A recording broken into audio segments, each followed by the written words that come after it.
Snow fell hard that morning as Officer David spotted a young girl sitting alone on a frozen sidewalk, clutching a German shepherd wrapped in an old blanket.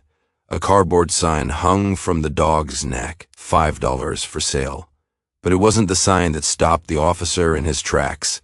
It was what she was selling, a retired police dog, her father's partner. When the off-duty officer approached, the girl looked up, her eyes red from crying. "Sir, can you buy my dad's retired police dog?" "Please," the officer froze. Something wasn't right. "Sweetheart, why are you selling your father's dog?" he asked softly. "My dad, he's gone," she whispered, "and I don't have any money to save him." Her answer shattered him. What happened next shocked everyone. Before we start, make sure to hit like and subscribe. And really, I'm curious, where are you watching from? Drop your country name in the comments. I love seeing how far our stories travel. The winter morning had a sharpness to it that cut straight through Officer David Ross's uniform. Snow drifted down in slow, heavy flakes, covering the quiet streets in a blanket of white that made every sound softer, every movement slower.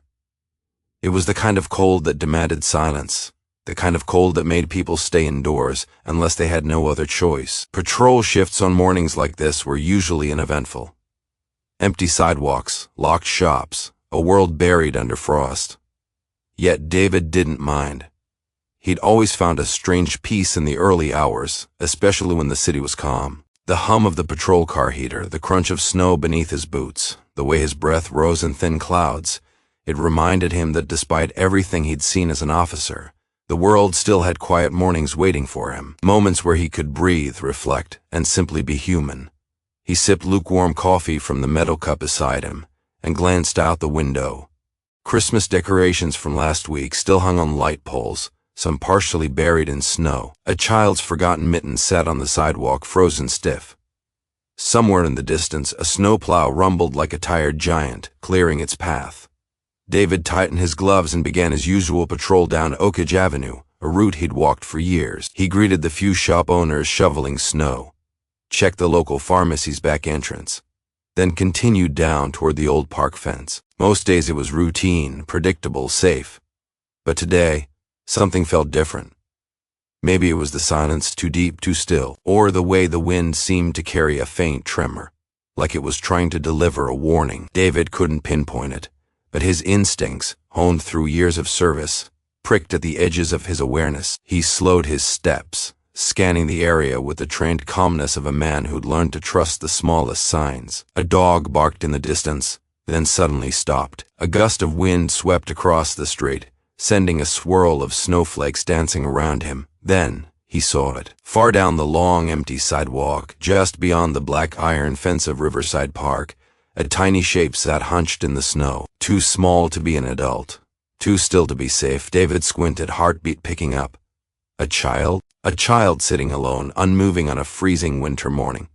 His breath caught as he took another step. Something was very, very wrong, and he knew his quiet morning was about to end. David's footsteps grew quicker as the shape in the snow sharpened into focus. The wind pushed against him, tugging at his uniform, but his eyes never left the small figure huddled beside the iron fence. As he moved closer, details began to emerge.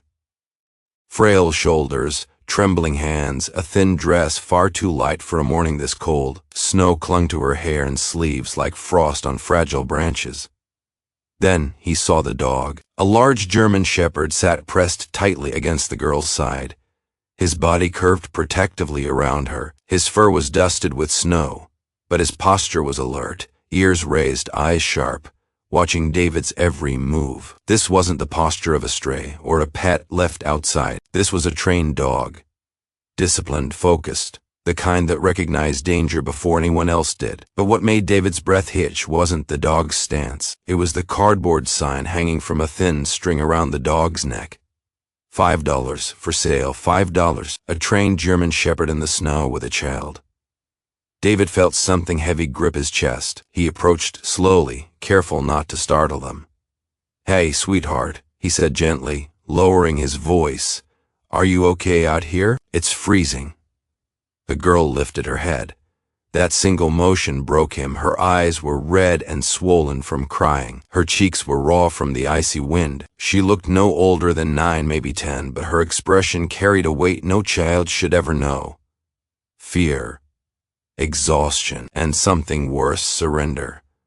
The dog shifted slightly, pressing closer to her as if sensing her fear. His tail remained still, but there was no aggression in his eyes, only loyalty, fierce, unwavering loyalty.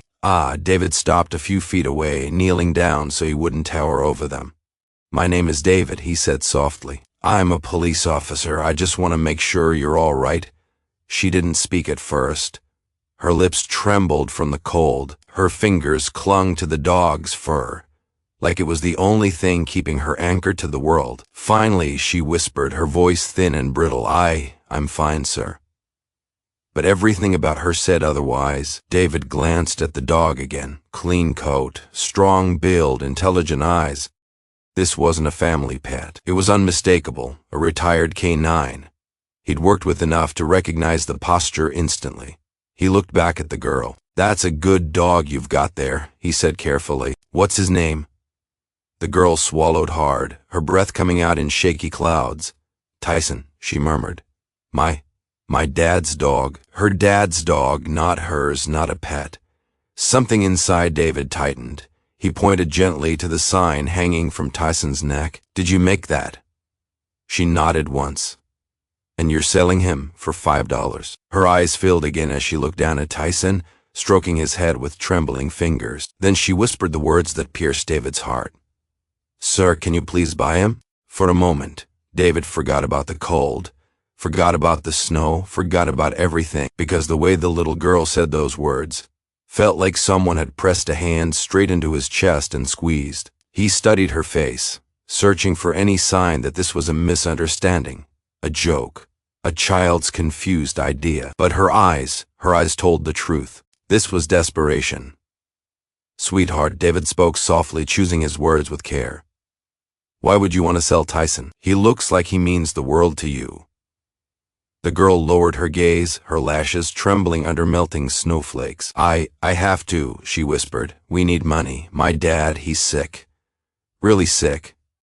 David's breath slowed. He had dealt with homelessness, with families on the edge, with veterans carrying wounds no one could see. But there was something different about this child, like she'd been forced to grow up overnight, shoved into decisions that would break an adult, let alone a child. "How old are you?"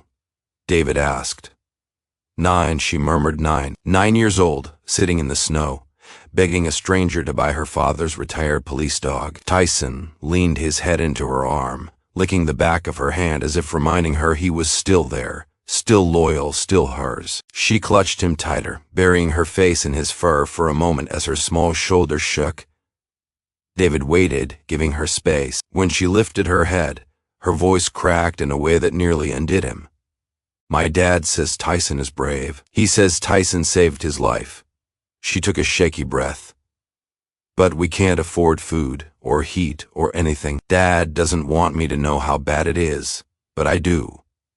Her fingers tightened on Tyson's collar. "So I thought if I sold Tyson, maybe someone else could take care of him somewhere warm, somewhere safe. And maybe I could use the money to buy Dad's medicine." David felt the world around them fall silent. This wasn't a child making a choice. This was a child sacrificing the only thing she had left. He swallowed hard, fighting the heaviness rising in his chest. "Did your dad tell you to do this?" She shook her head quickly. "No, sir. He doesn't know. He never let me. That's why I came out early, before he woke up."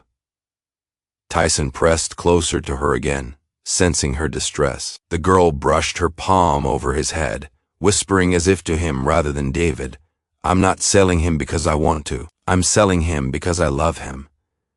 David exhaled slowly. There was no training in the world that prepared an officer for a moment like this, a little girl willing to break her own heart to save her father.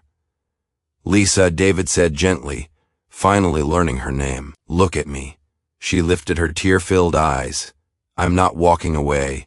Not from you, not from Tyson, and not from your dad." David took a slow breath, the cold air stinging his lungs, and moved a little closer. Not enough to frighten Tyson, but enough to offer the girl warmth with his presence. Snowflakes landed in her hair, melting into tiny droplets that slid down her cheeks, mixing with her tears. She wiped them with the back of her hand, though her fingers were already numb. "Lisa," David repeated gently, letting her name settle between them. "Can you tell me about your dad? What happened to him?" She hesitated, biting her lip hard as if debating whether she should trust him. Tyson gave a soft nudge to her arm, as if encouraging her to speak. Finally, she exhaled and looked up. "He was a police officer," she whispered. "A canine officer. Tyson was his partner for 7 years. 7 years. David felt his heart tighten. That wasn't just a working relationship. That was family. He said Tyson saved his life twice, Lisa continued, stroking the dog's ear with trembling fingers. The first time was when a man tried to attack him with a knife. Tyson jumped in the way. Dad said he never even saw it coming. Tyson lifted his head proudly at the sound of his name, ears flicking in recognition. His presence radiated quiet strength, the kind only a veteran working dog possessed. "And the second time?" David asked softly. Lisa's breath quivered. "A fire. A warehouse explosion. Dad got trapped under a fallen beam. Tyson dragged him out even when he was burned."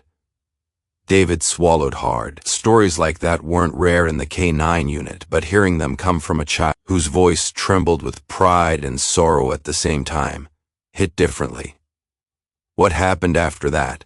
he asked. "They retired Tyson," Lisa said. "Dad couldn't go back to work. His lungs got damaged. He got sick. Really sick." Her shoulders slumped. "At first we were okay. Dad said we'd figure things out. He tried so hard, but his medicine is expensive.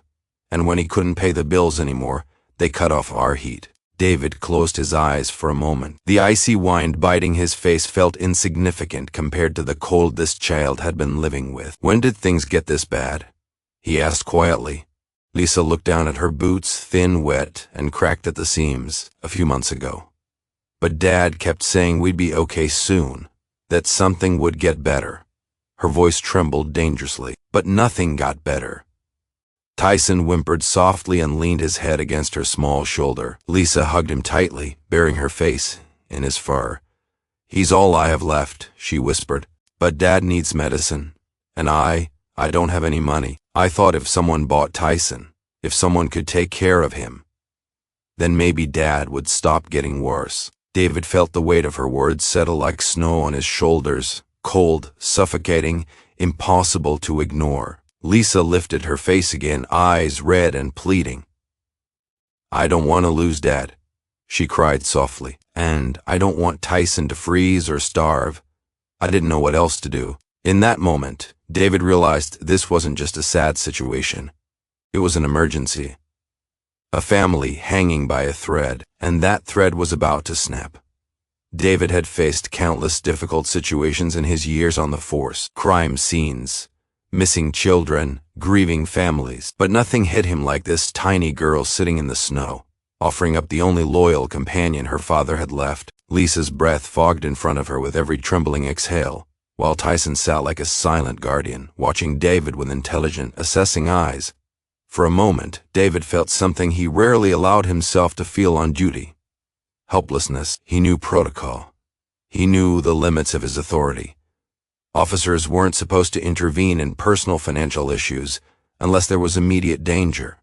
They weren't supposed to cross lines that blurred professional boundaries. They weren't supposed to get emotionally tangled in the lives of strangers. But how could he stand here and pretend this wasn't life-threatening? A 9-year-old child sitting in freezing temperatures, a retired canine who had saved lives being put up for sale because starvation and cold were knocking at their door, a father somewhere in a dark, unheated home too sick to fight anymore. David exhaled, watching the steam fade into the icy air. "Lisa," he began carefully, "you shouldn't be out here alone. It's dangerous. And it's too cold for you to be outside this long." His tone was gentle but firm, the way he spoke when conning victims during tough calls. Lisa brushed snow from Tyson's fur, her fingers stiff and purple. "I know," she whispered, "but if I didn't come now, I was afraid Tyson might not make it through tonight." Tyson shifted, sensing her worry. He leaned his head into her shoulder, giving a soft rumble of comfort. It was an instinctive gesture of reassurance, one David recognized from countless canines he had worked alongside. This dog knew her pain. He felt it. David's jaw tightened. He couldn't ignore this, but he also couldn't simply tell her he would fix it. Life didn't work that way, not with medical debt, not with failing health, not with freezing nights and empty cupboards. Help on paper took weeks, sometimes months, and Lisa needed help now. The conflict inside him twisted deeper. The responsible officer in him said, "Follow the rules." The human in him said, "Save this child." He looked at Lisa, seeing the courage it took for her to do something so heartbreaking. Then he looked at Tyson, whose loyalty radiated from every muscle. Finally, he took a breath and made a silent decision, one that crossed protocol, boundaries, and logic. He wasn't walking away, not today, not from them. David sat down fully in the snow, not caring about the cold seeping through his uniform. He needed to be at her level, grounded, present, human. Lisa hugged her knees, trying to hide how badly she was shivering, but David could see it. Even Tyson pressed closer, trying to warm her with his body heat. "Lisa," he said softly, "I want to help you, but I need you to tell me everything, not just some of it, all of it. Can you do that for me?" Her eyes darted away. Tyson shifted uncomfortably, sensing her hesitation. His ears flicked back, then forward again. He nudged her arm with his nose, a quiet push of encouragement. Lisa took a shaky breath. "There's something I didn't tell you," she whispered. David waited patiently. She looked around as if afraid someone might overhear. "If I tell you, you can't tell my dad. Promise?" David felt that familiar tug, the one that came when a child placed their trust in him. "I promise I won't do anything to hurt him," he said honestly. "Or you?" She nodded, though her eyes glistened with fear. "My dad doesn't know we're out of food," she began. "He thinks I still eat at school. He thinks our neighbors bring us groceries sometimes." Her voice cracked. "But they moved away months ago." David's stomach tightened. "So how have you been eating?" he asked quietly. Lisa picked at the frayed thread on her sleeve. "I stopped eating dinner so Dad could have more." Her voice dropped to a whisper. "I drink water when I'm hungry." David felt a flash of heat rise in his chest, a mix of sorrow and anger at the impossible weight this child was carrying. "And Tyson?" he asked, though he dreaded the answer. Her lower lip trembled. I gave him most of my food." She wiped her eyes with the corner of her coat. "He kept bringing it back to me, but I hid it under my pillow until he ate it." David swallowed hard, his throat tight. This girl wasn't just sacrificing her comfort. She was sacrificing her health, her safety, her childhood, all for a father she refused to burden, and a dog she refused to abandon. "Why didn't you ask for help, Lisa?" he asked gently. She looked up at him, with eyes full of old pain. "Far too old for someone her age, because Dad said he doesn't want anyone knowing we're struggling. He said it makes him feel like he failed." Tears spilled freely now. "I didn't want him to feel worse, so I tried to be strong." David pressed a hand against his forehead, overwhelmed. A child shouldn't have to choose silence over survival. She shouldn't have to protect her parent from the truth. "And this morning," he said slowly, "you decided to sell Tyson." Lisa's breath hitched. "Last night, the house was so cold that Tyson's teeth were chattering. I put my jacket on him. I stayed awake all night watching him shake. I thought, if he stays with us, he might die." Her voice broke. "And if Dad sees that, it'll break him. I can't let that happen." David felt his chest ache. This wasn't desperation anymore. This was love. Raw, heartbreaking love. He looked at Tyson, then back at Lisa, and a silent vow formed inside him. He was going to help them. He had to. David rose slowly from the snow, brushing the frost from his knees. The decision was already made. There was no scenario where he could leave Lisa and Tyson out here, not after everything she had confessed. Not after seeing the toll it had taken on her tiny, exhausted body. "Lisa," he said gently, "I need to take you home. I need to see your dad. Is that okay?" She hesitated, hugging Tyson tightly. The dog nudged his head against her side, urging her forward. After a long moment she nodded. David offered her his hand. She slipped her small frozen fingers into his, and together they began walking down the snow-covered street. Tyson followed closely, his paws crunching through the ice, never once letting Lisa drift farther than a few inches from his side. As they walked, the houses grew older, more worn. Most were dark inside, their windows coated with frost. When they turned into a narrow side street, David felt the temperature drop even further, as if the cold had found its home here long before winter arrived. Lisa stopped in front of a small, crumbling house with peeling paint and a sagging porch. A thin sheet of smoke drifted weakly from the chimney, barely enough to suggest heat. "This is us," she whispered. David's heart sank. He'd seen abandoned houses with more life than this. The steps groaned as Lisa climbed them, Tyson pressing his shoulder firmly against her leg as if guiding her. She unlocked the door with a shaky hand. As it creaked open, a wave of icy air spilled out into the street. It was colder inside than outside. David stepped in and immediately understood the gravity of their struggle. The living room was dim, lit only by a single lamp, struggling to stay alive. Blankets were stacked in piles near the couch. A small space heater sat silently in the corner, unplugged, broken, or long dead. And on the couch, wrapped in layers of thin blankets, lay a man. Lisa rushed forward. "Daddy." The man stirred weakly, lifting his head just enough to see her. His face was pale, hollow, eyes sunken with exhaustion. Breathing seemed difficult for him. Every inhale a rattling fight. He tried to sit up when he saw David, but his body failed him. "I'm Officer Ross," David said softly. "I found Lisa outside. She was freezing." The man's jaw tightened in shame. I told her not to go out," he rasped. She shouldn't have." He looked at Lisa with a mixture of love and helplessness that hit David like a punch. "I'm fine," Lisa whispered, kneeling beside him. "I just wanted to help." Tyson rested his head on the man's knee, letting out a low whine. The man's trembling fingers stroked his fur, a gesture practiced through years of partnership. David watched them, and a single truth settled across his heart. This wasn't a family living on the edge. This was a family hanging on by a thread so thin it was already starting to fray. The man's hand trembled as it rested on Tyson's head, his fingers weak, but still filled with the familiar affection of a handler who had trusted this dog with his life. Tyson pressed closer, licking the man's knuckles softly as if trying to remind him he was still there, still loyal, still guarding him even in retirement. David stepped further inside, letting his eyes adjust to the dimness.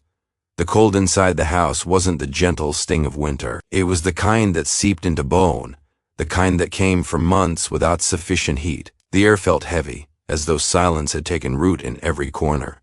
Lisa knelt beside her father. "Daddy, you should lie back. You're not supposed to sit up too fast." He gave her a faint smile. "I'm all right, sweetheart." But the rasp in his voice made the truth painfully clear. David approached slowly. "Sir, I don't want to intrude, but Lisa told me a little about what's been going on."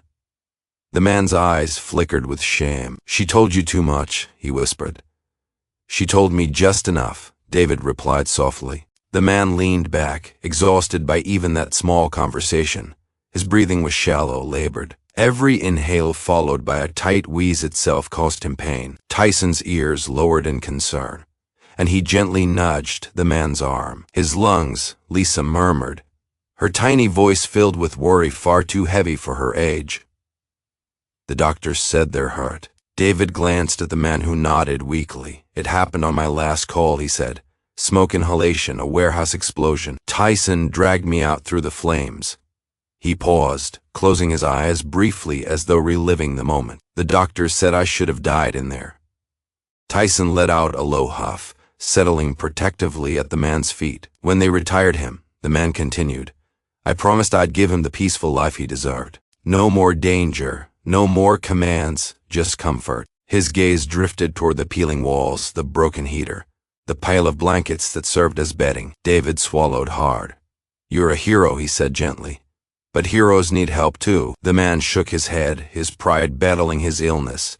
"I can't be a charity case. I won't have my daughter begging on the street because of me." A quiet whimper came from beside him. "Lisa." She kept her head bowed, shoulders shaking as she tried to hold in her tears. "I didn't beg," she whispered, her voice cracking. "I just wanted to help."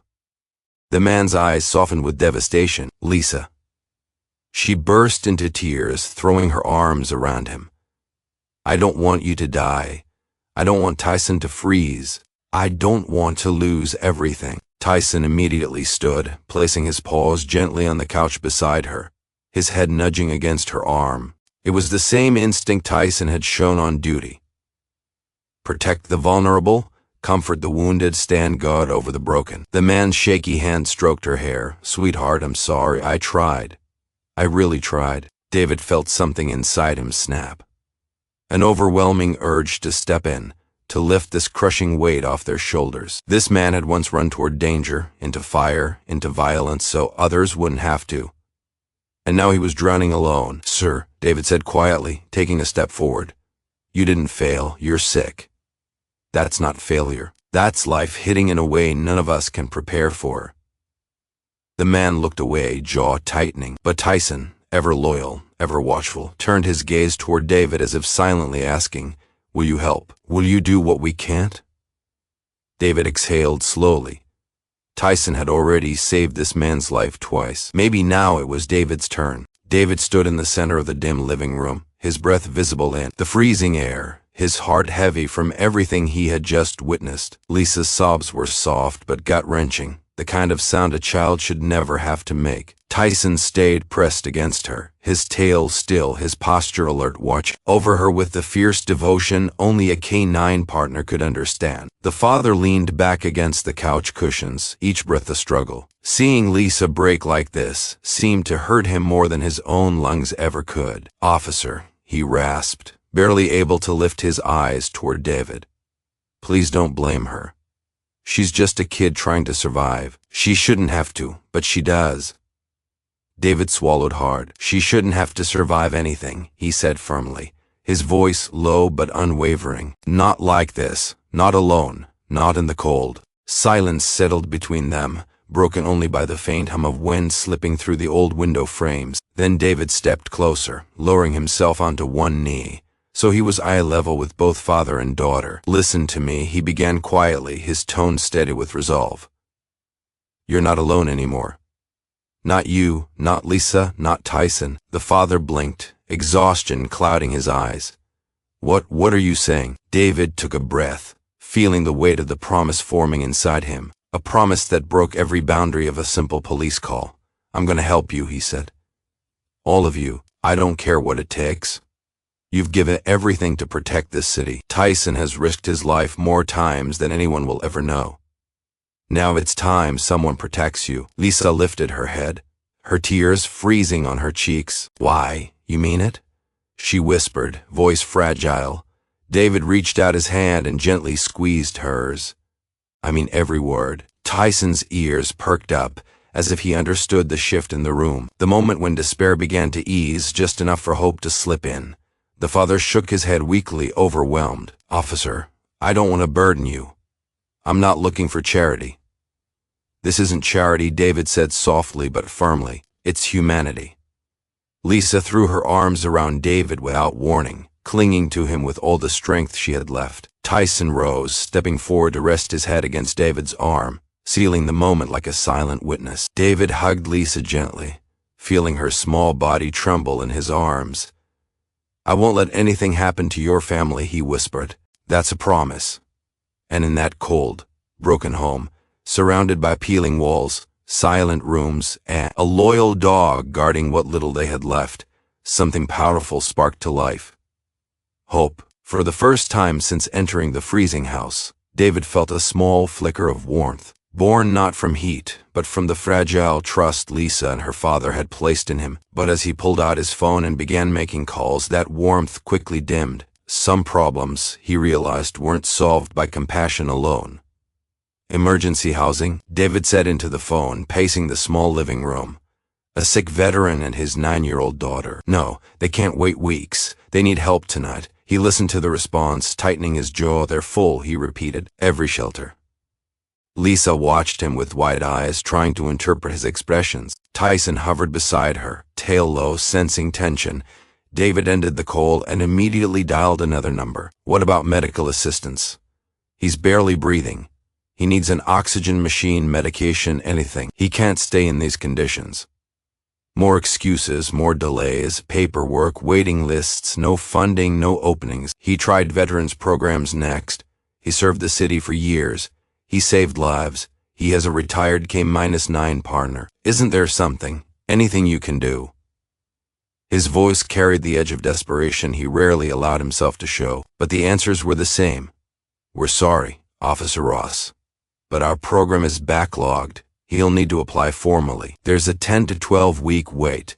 Try social services. He did, and social services told him to try everything he had already tried. Every call felt like pushing on a locked door, knowing a child stood crying behind him, waiting for it to open. Lisa clutched Tyson's fur as David made call after call. Is anyone helping? She whispered. David forced a reassuring smile he didn't feel. I'm trying, sweetheart. But inside, frustration twisted like a knot. He dialed the local health clinic. Is there anything you can give him tonight? An emergency prescription, a nurse visit, even a heater. They apologized and redirected him to another department. The cycle repeated. Every agency, program, charity, each one offered sympathy, but not solutions. The father lay on the couch watching David with tired, resigned eyes. Officer, it's okay, he murmured weakly. They've said the same to me for months. David stopped pacing. You've been asking for help? David asked. The man nodded faintly. Before my voice got this bad, before I couldn't walk far, but everything. Needed paperwork, appointments I missed because I couldn't breathe. Phone calls I couldn't make. I gave up. Lisa's face crumpled. Daddy, the father forced a smile, brushing her cheek with trembling fingers. It wasn't your fault, sweetheart, or Tyson's. I just got tired. David felt something inside him snap. Not anger, not shock, resolve. He knelt beside the father again. Sir, look at me. The man lifted his eyes, glazed with exhaustion. I asked the whole system for help tonight, David said quietly. But the system failed you. He glanced at Lisa, then Tyson, then back at the father. But I won't. Lisa's breath caught. Tyson lifted his head, ears alert. I don't care what paperwork it takes, David continued, voice low but unshakable. I don't care how many calls I have to make. I'm not letting this family freeze or fall apart. The father blinked, stunned by the conviction in David's voice, because in that moment, he realized something. Help was coming, not from the system, but from the man who cared. Night settled over the small house like a heavy blanket, pressing the cold even deeper into the walls. David stayed long after his shift should have ended, helping Lisa warm water on the stove, checking the father's pulse every hour, and doing everything he could to keep the house livable for one more night. The heater barely worked, coughing out a weak whisper of warmth before falling silent again. Lisa sat on the floor beside the couch, wrapped in two thin blankets. Tyson lay next to her with his big body curled protectively around her legs. His eyes never closed fully, opening every few seconds as if he expected something to go wrong. David noticed it. You okay, boy? He whispered. Tyson's ears pricked up. He looked at David, then at his handler on the couch, then back at the hallway. Something had caught his attention, something David couldn't hear or see. The father, exhausted from pain and cold, drifted in and out of sleep. Every breath he took rattled through his chest like broken glass. David watched him closely, noting the shallow rise and fall, the bluish tint forming around his lips. Lisa leaned against Tyson, stroking his fur to keep herself calm. Daddy will be okay, she murmured, as if saying it aloud might make it true. And then Tyson froze. His entire body stiffened. His ears shot forward. A low, deep rumble vibrated from his throat. Tyson, Lisa whispered, sitting up.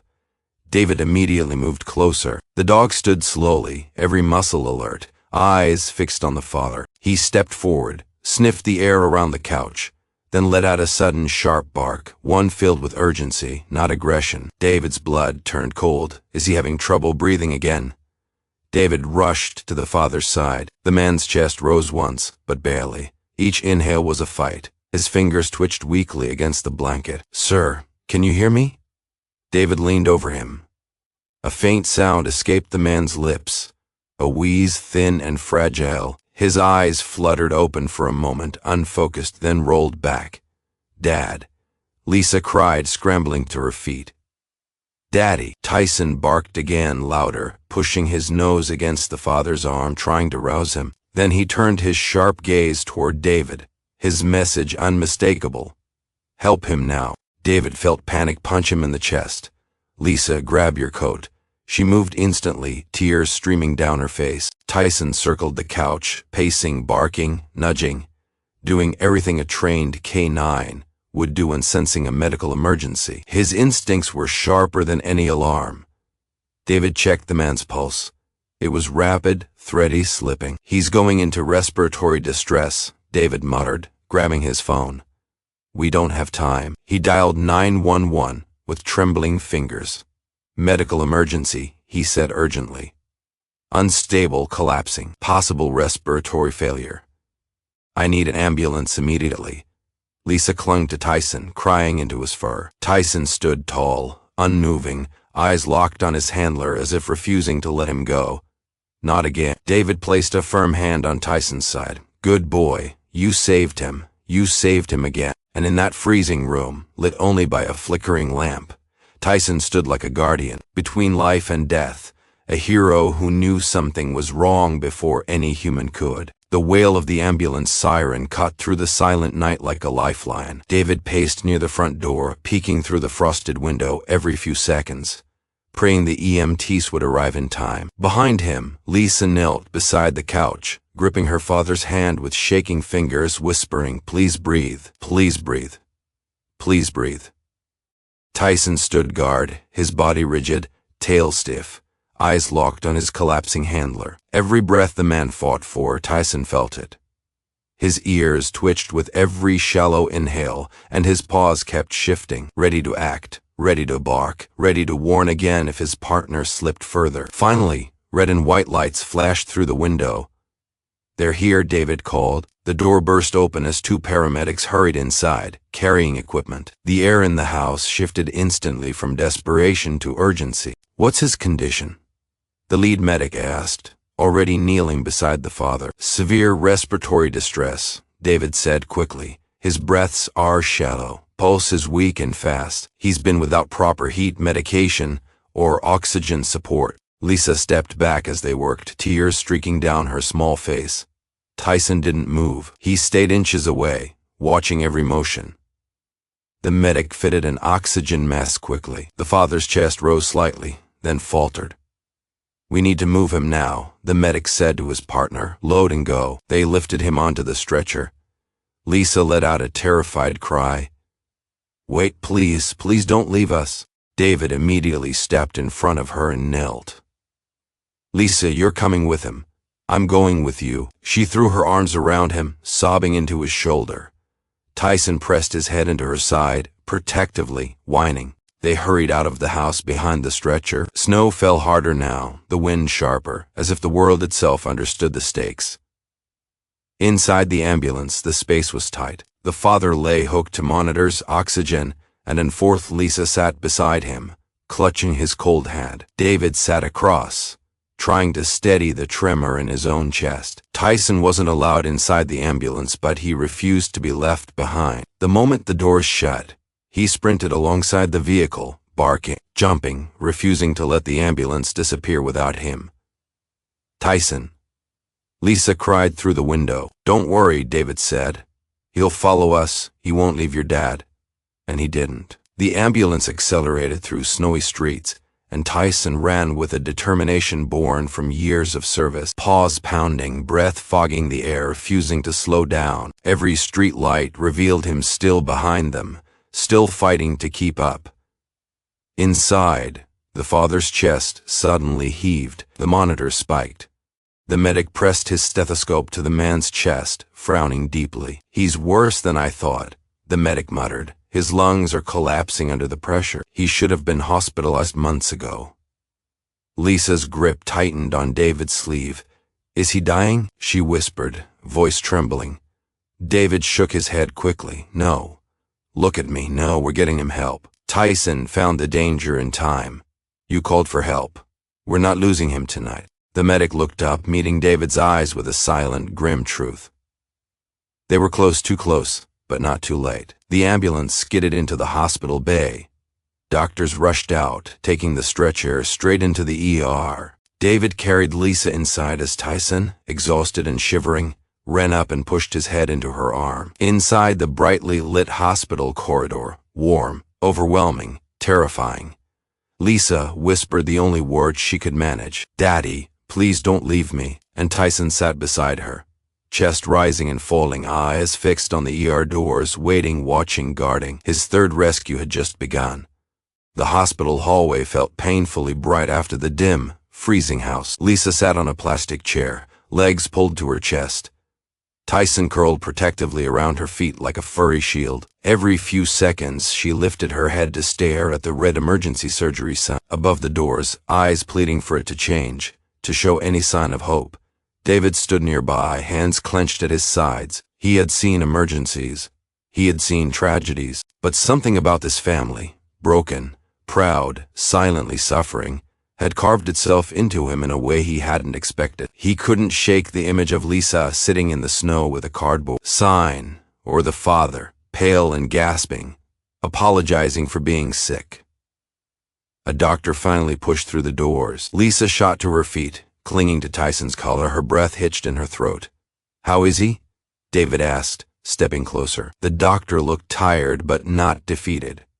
"He's stable for now," he said, "but only because you got him here when you did. An hour later he didn't finish."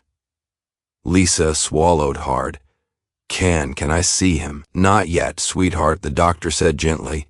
"He's still being monitored." Lisa pressed her face into Tyson's fur, muffling a sob. Tyson whined softly and wrapped his body around her legs, trying to steady her trembling. David felt something shift inside him. He couldn't let this child go back to that freezing house. He couldn't let her shoulder this alone. And he couldn't let her father worry about bills while fighting to breathe. "Doctor," David said quietly, "what's the cost of tonight's treatment, and the oxygen and the emergency care?" The doctor hesitated. "It'll be significant. But we'll try to connect him to programs." "Programs that take weeks?" David cut in gently. "He doesn't have weeks." The doctor nodded, acknowledging the truth. David exhaled slowly. "Put it under my name," he said. Lisa's head shot up. "What?" "What?" David crouched beside her. "Your dad needs help now. You need a warm place tonight. I'm not letting you go back to that cold house." Tears spilled down Lisa's cheeks. "Officer Ross, no, you can't." "Hey," David said softly, brushing a tear from her cheek. "Heroes deserve help too. Your dad spent years saving lives. Tyson saved his, and you've been trying to save everyone." His voice cracked slightly. "Let someone save you for once." Tyson stepped forward and pressed his head against David's chest, a deep rumble vibrating through him as if he understood, as if he approved.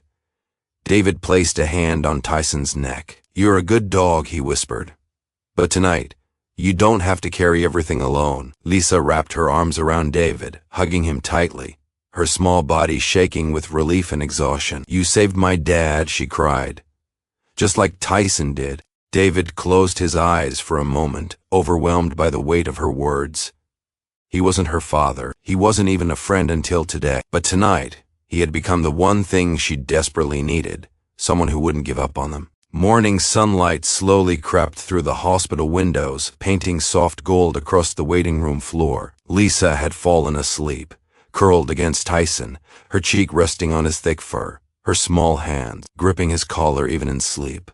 Afraid perhaps that letting go would make everything disappear. David sat beside them, exhausted but unable to rest. He'd spent most of the night making arrangements, calling contacts, pulling every string he could reach. He wasn't a wealthy man, not by any means, but he had enough to give this family the chance they'd been denied for too long. Around 9 a.m., the doctor emerged again. Lisa jolted awake. Tyson lifted his head, ears sharp. The doctor offered a tired but genuine smile. "He's awake, still weak but stable. He's asking for both of you." Lisa darted forward with Tyson at her heels. David followed quietly, giving them space. When they entered the recovery room, the father lay connected to monitors, pale but alive, fighting, breathing, surviving. "Daddy," Lisa cried, rushing to his bedside. He opened his eyes, and though they were faint, they carried a spark that hadn't been there the night before. "Hey, sweetheart," he whispered, brushing her cheek with trembling fingers. Tyson placed his front paws gently against the bed, lowering his head so the man could touch him. Tears slipped down the father's temples as he stroked Tyson's fur. "You saved me again, buddy," he whispered. "You always do." Lisa climbed carefully onto the bed, curling against her father's side. Tyson rested beside her, half on the bed, half off, just making sure his pack was whole again. David stood near the doorway, giving them privacy, but the father called out, "Officer Ross." David stepped closer. "Yes, sir." The father swallowed, voice raw. I don't know how to thank you. You did more for us in one night than anyone has in months." David shook his head. "You didn't deserve to go through that alone." The father glared at the blankets, shame flickering across his face. "I should have protected Lisa. I should have been stronger." Lisa grabbed his hand. "You are strong, Daddy. Tyson told you something was wrong. And Officer Ross, he helped us. You don't have to do everything alone anymore." The father's eyes glossed as he looked between his daughter, his dog, and the officer who refused to walk away. David cleared his throat. "Listen, the community is stepping in." He pulled a folded paper from his pocket. "After I explained what happened without using your name, a fundraiser started overnight." The father's eyes widened. "A fundraiser?" "Yes. People want to help you. Veterans groups, canine associations, neighbors you've never met. They're covering your medical bills. There's already enough to fix your heater and more coming." Lisa gasped. "Daddy, see. Things are getting better." Tyson barked once as if agreeing. The father looked down, overwhelmed. Why would people help us?" David smiled softly. "Because you served them. You saved lives. You raised a brave little girl. And you gave Tyson a home full of love." Lisa hugged her dad tighter. Tyson licked his hand. For the first time in months, hope filled the room. Real hope. Warm, steady, life-changing. A new beginning had finally arrived. 2 weeks later, winter still clung to the ground, but inside the newly repaired home, warmth finally filled the air. The heater hummed steadily, the windows were sealed, and light streamed through freshly cleaned glass. For the first time in months, the house felt alive. Lisa sat cross-legged on the living room rug, drawing pictures with Tyson lying lazily beside her. His fur gleamed now, no longer dull from hunger and cold. Every so often he nudged her crayons with his nose, making her giggle softly. Her father, still weak, but far stronger than before, sat in an armchair near the window. A portable oxygen tank rested beside him, humming quietly. He watched the scene with a look David had never seen on his face before, peace. And David, now a regular visitor, stood in the doorway, taking in the sight. He had brought groceries, blankets, and a couple of toys for Lisa. But what he felt wasn't obligation.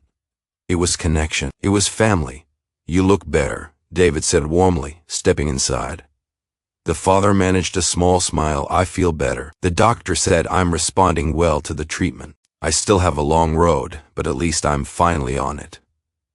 Lisa jumped up and ran to David, hugging him tightly. "We baked muffins. Tyson helped me," she announced proudly. Tyson barked in agreement, tail wagging. David chuckled. "I'd love one." As Lisa rushed to the kitchen, Tyson trotted behind her like a loyal shadow. The father's smile softened as he watched them. "Officer Ross," he said quietly, "there's something I need to ask you." David turned, meeting his eyes. The father's voice trembled, not from weakness, but from emotion. "You've done more for us than I could ever repay. You treated us like family when the world turned away." He looked down at Tyson, who returned to his side and placed a gentle paw on his knee. "I wanted to offer you Tyson," he said, "as a partner, as a friend. You deserve him. You've earned him. And you saved us." David inhaled sharply. The officer in him felt honored, but the man in him knew the truth. He knelt beside Tyson, scratching behind his ears. "You're a good boy," he whispered, "but your place is right here, with the people who love you." Tyson leaned into the touch, then turned and nudged Lisa's hand with his nose, as if confirming David's words. Lisa wrapped her arms around Tyson's neck. He's our family, she whispered. And you are, too. David froze for a moment, stunned. Family? The word settled inside him with unexpected warmth. The father swallowed hard. If you ever need us for anything, we're here. You didn't just save our lives, his voice cracked. You saved our hope. David looked at the three of them, the girl who had begged to sell her only companion, the father who had nearly lost everything, and the retired canine who refused to abandon his pack. He felt something shift deep within him. He hadn't just changed their lives, they had changed his. Lisa reached into her pocket and handed him a folded piece of paper. I made this for you, she said shyly. David opened it, and his heart nearly burst. In crayon she had drawn himself, Lisa, her father, and Tyson, all standing together, smiling. At the top, in her messy handwriting, were the words, "You didn't buy Tyson. You helped save our family." David wiped a tear before it could fall. Some stories don't end with a goodbye. Some end with a beginning, and this was theirs.